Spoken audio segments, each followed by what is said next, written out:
dịp xô ông phụ này nặng đầy nhà này phải vậy vô nặng đầy mố đợt man nặng đầy đấy man đợt nặng đầy kẹp từ mồm mà chê này bây giờ chờ làm lịch và lại cái đường sơn của mày ông phụ này một bằng dừng đấy và lại cái đường sơn trên tĩnh đi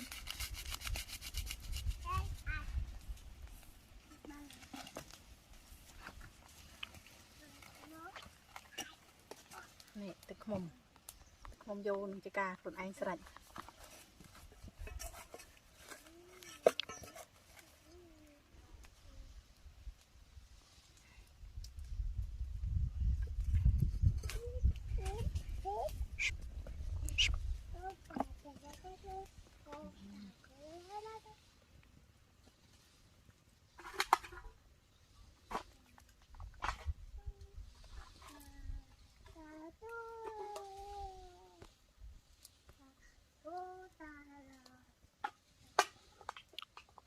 រសជាតិយ៉ាងណាដែរមិនព្រាបទឹកមុំនៅក្នុងឆ្នាំងដៃ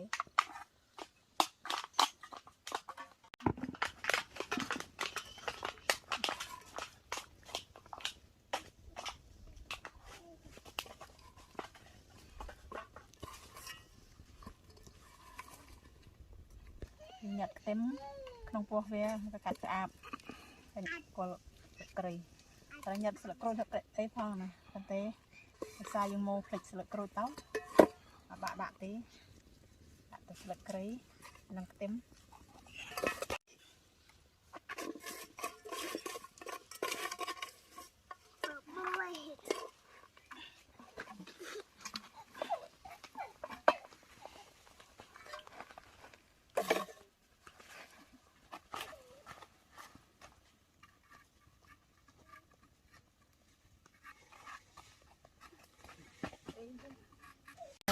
ពួកបងប្អូន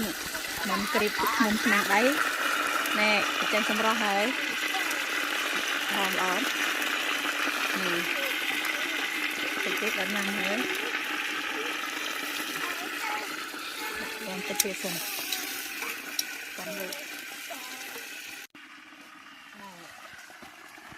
អត់ហើយពួកបងប្អូនខ្ញុំពេលថ្ងៃត្រង់បាន